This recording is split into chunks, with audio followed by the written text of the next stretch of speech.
3 सप्ताह की छुट्टी लेकर सुमित आज अपने घर मम्मी पापा से मिलने आया था। बेटे के इतने दिनों बाद घर लौटने से आज घर में बहुत खुशी का माहौल था।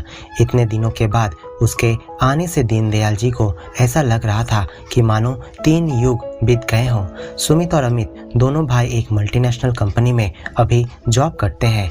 पापा के रिटायरमेंट के बाद घर चलाने के लिए दोनों भाइयों को ही जिम्मेदारी उठानी पड़ी। बहन की शादी हो जाने के बाद सुमित बेंगलुरु में शिफ्ट हो गया और अमित अपने पापा के पास रहकर उनका देखभाल करने लगा। सुमित की अब शादी की उम्र हो गई थी और दीनदयाल जी और उनकी पत्नी मेनका जी चाहते थे कि अब जल्द से जल्द सुमित की शादी करा दी जाए और इसी सिलसिले में सुमित को दीनदयाल जी अपने पास बुला लिए। घर में पहले दिन सुमित ने ऑफिस के कामकाज में ही निकाल दिए। दूसरा दिन आराम करने में और घर के कई ज़रूरी सामान खरीदने में उसने निकाल दिए। तीसरा दिन वह अपने दोस्तों के साथ मिलने के लिए कहीं बाहर चला गया और ऐसे करते करते दिन बीतते जा रहे थे। आज सुबह से ही सुमित को बड़ा खालीपन लग रहा था। खालीपन तो वह बहुत दिनों से महसूस कर रहा था, पर आज सुबह से ही वो खासी बोरियत महसूस कर रहा था।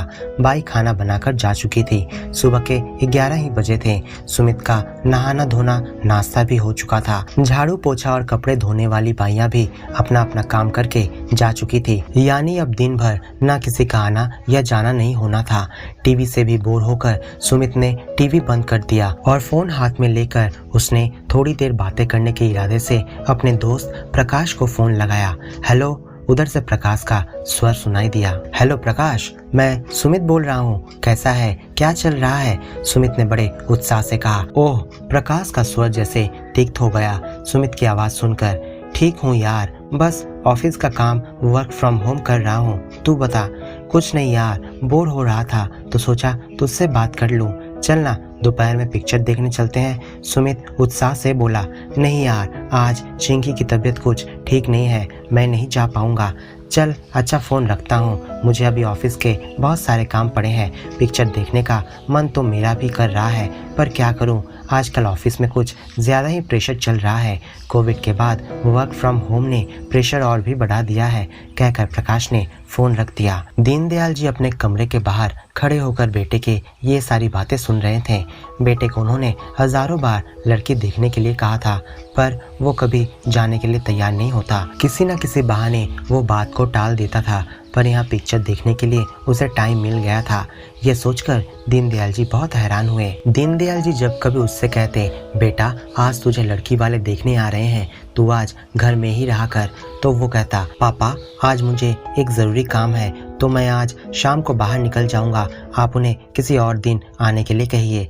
अब दीनदयाल जी समझ गए थे कि बात ऐसे नहीं बनेगी। उन्होंने एक उपाय सोचा। रविवार के दिन उन्होंने सुमित को पिक्चर दिखाने के बहाने उसे अपने साथ लड़की देखने के लिए निकल गए। दीनदयाल जी पहले ही वो लड़की देखकर आए थे और उन्हें लड़की भी बहुत पसंद थी। बहुत समझा बुझाकर उसे लड़की वालों के घर में प्रवेश कराया। इच्छा न होते हुए भी उसने लड़की देखी और उससे एक बायोडेटा लिखने के लिए कहा। सुमित को अपने पढ़ाई का बहुत घमंड था। जब उसने बायोडेटा हाथ में लिया तब वो गुस्से में अपने पापा से बोला, क्या पापा, आपको इतनी सी भी बात याद नहीं रहती कि मैंने आपसे कहा था कि लड़की कम से कम मास्टर डिग्री कंप्लीट होनी चाहिए। मैं इस 12वीं पास अनपढ़ गंवार लड़की से शादी नहीं कर सकता। सोसाइटी में हमारी स्टेटस का जरा भी आपको ध्यान नहीं क्या?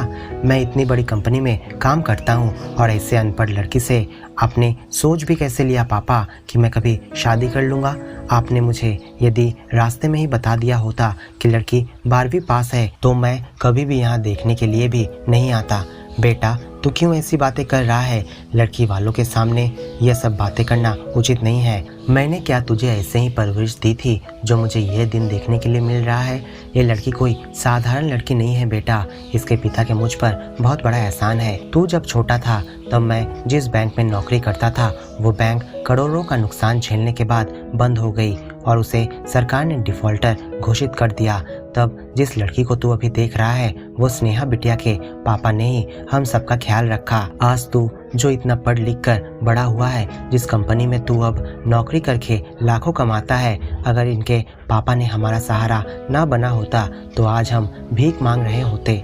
स्नेहा बिटिया बहुत ही सुशील और घर की कामकाजी लड़की है, पर इसके बाबूजी के देहांत हो जाने पर घर में इनका कोई सहारा ना बन पाया और इसलिए इसकी पढ़ाई 12वीं कक्षा तक ही रह गई। तुझे क्या पता इसने कितनी मेहनत करके 12वीं की पढ़ाई की है।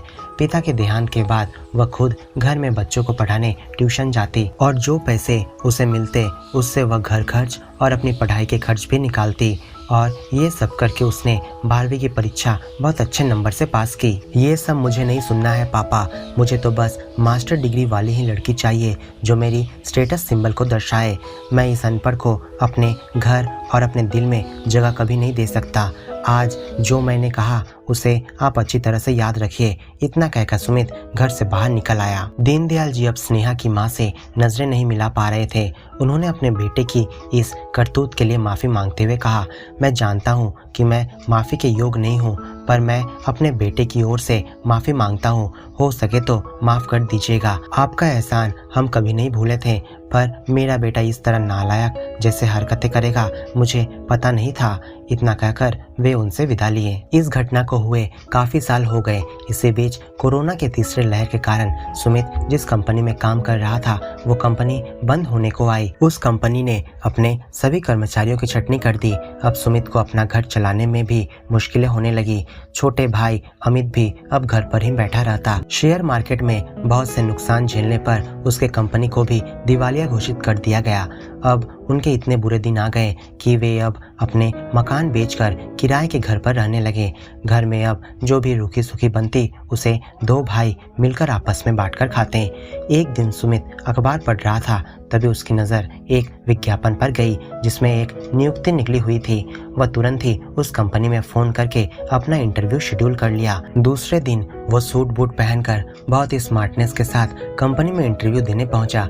इंटरव्यू रूम के बाहर एक पद के लिए करीब 500 से अधिक अभ्यर्थी लंबी कतार में खड़े हुए थे। इंटरव्यू रूम से जब भी कोई अभ्यर्थी बाहर निकलता तो उसका मुंह लटका हुआ ही मिलता, जिसे देखकर सुमित टेंशन में आ जाता। अब कुछ सवा घंटे के बाद सुमित को इंटरव्यू रूम में बुलाया गया।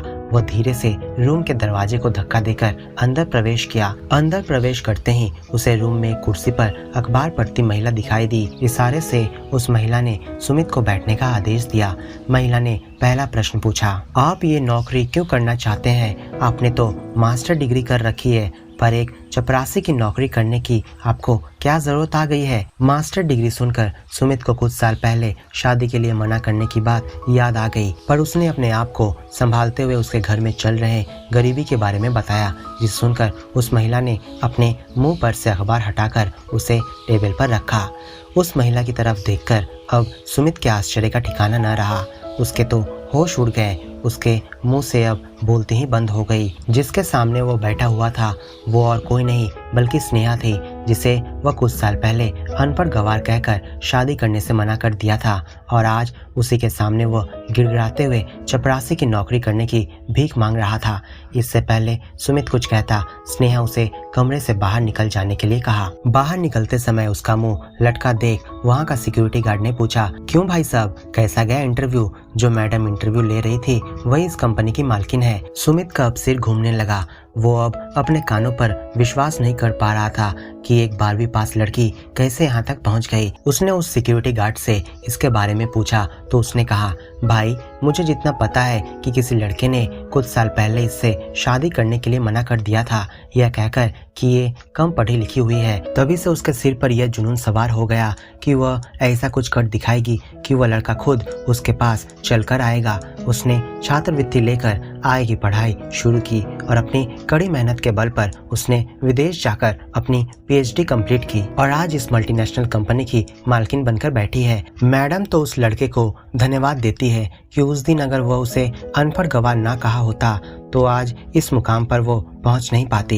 इतना कहकर सिक्योरिटी गार्ड चुप हो गया। दूसरे दिन कंपनी के नोटिस बोर्ड में बड़ी संख्या में भीड़ जमा हुई, यह देखने के लिए कि किसका नाम नियुक्त हुआ है। सुमित भी इसी सिलसिले में वहां आकर खड़ा हो गया। नोटिस बोर्ड पर सिर्फ एक ही नाम लिखा था, सुमित टोपरियाल, जिसे देखकर सुमित आत्मग्लानि में अपने आंखों से आंसुओं को रोक नहीं पाया। तो दोस्तों, क्या आपको ये कहानी अच्छी लगी है तो इस वीडियो को लाइक और अपने दोस्तों के साथ शेयर जरूर करें, और ऐसी नई स्टोरी सुनने के लिए हमारे चैनल को सब्सक्राइब करना बिल्कुल ना भूलें। आपको कौन सी प्रकार की कहानी पसंद है हमें कमेंट में लिखकर जरूर बताएं।